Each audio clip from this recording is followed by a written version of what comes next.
With its 6.3-inch screen, dual cameras, and new S Pen tricks, the Galaxy Note 8 is a big deal, but it also has a very big price. Here's our full review. At Perch Labs and Tom's Guide, we test all the latest smartphones to find the best one for your needs and budget. The first thing you'll notice with the Note 8 is just how big and impressive this screen is. At 6.3 inches, it's the largest display ever on a Samsung phone, and it's also just glorious. Look at it. It's colorful, Super AMOLED, Quad HD, but it's not just about viewing content.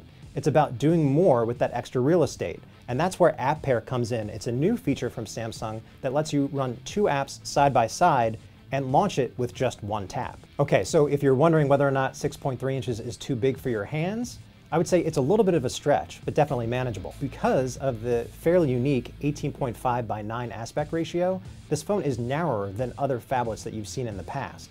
Around back, you'll see that Samsung hasn't exactly learned the lessons of the Galaxy S8, and that's because the fingerprint sensor is still next to the camera. There's a little bit of separation here because you have the flash right there, so you might not smudge the lens, but it's kind of on the small side, and it's not that easy to find by feel.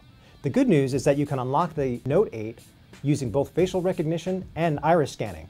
And unlike the iPhones, there's room for a headphone jack on the bottom. For me, this is the reason to get the Galaxy Note 8 over the S8 or S8 Plus, and that is the two 12-megapixel cameras both have optical image stabilization, unlike the iPhone 7 Plus. And you do get 2x optical zoom, so you can zero in on your subject and get in much closer without having to physically move. The other cool thing that you can do with this phone is that you can capture both wide angle and close-ups at the same time. It's called dual capture, and it's pretty easy to toggle back and forth, and you can save both images individually, wide angle and close-up. With each new version of the Galaxy Note, Samsung has managed to make the S Pen more practical. But this time around, it's more fun thanks to a new feature called Live Message. And you can write on messages and then send them out as animated GIFs. And yes, even if a person has the iPhone, they're going to see this animated GIF. The S Pen also has some other tricks up its sleeve, and that includes the ability to take screen-off memos up to 100 pages long, and then you can pin them to the always-on display with the tap.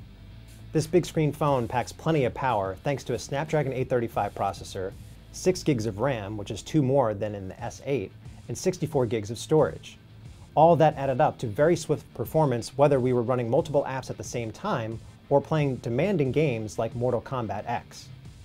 The Galaxy Note 8 does well in terms of benchmarks too. On Geekbench 4, which measures overall performance, this phone was neck and neck with the OnePlus 5 with 8 gigs of RAM, and it outperformed most of the Android competition. Time will tell how safe the 3300 mAh battery is in the Galaxy Note 8, but we can tell you right now that it lasts a long time on a charge. In fact, on our web surfing battery test, the Note 8 lasted 11 hours and 11 minutes, which is a lot longer than the category average, and even a little bit longer than the S8 Plus. We don't know what Samsung did with this phone, but they did it right. We hope you've been saving up, because the Galaxy Note 8 is one of the most expensive smartphones ever at $930 to $960. Yes, that's almost $1,000 for a smartphone.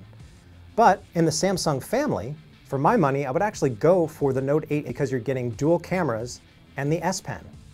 If you break it down by carrier, you're paying about $40 a month for this on Verizon versus $30 for the S8 Plus.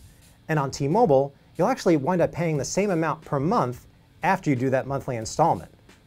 The initial payment is $210 on this, which is pretty steep, versus $80 for the S8 Plus. The Galaxy Note 8 commands a premium, but overall it's worth it because of the combination of its great screen, dual cameras, and what you could do now with the S Pen and that extra real estate. Make sure you go to tomsguide.com for our full review. For Tom's Guide, this is Mark Spoonhour.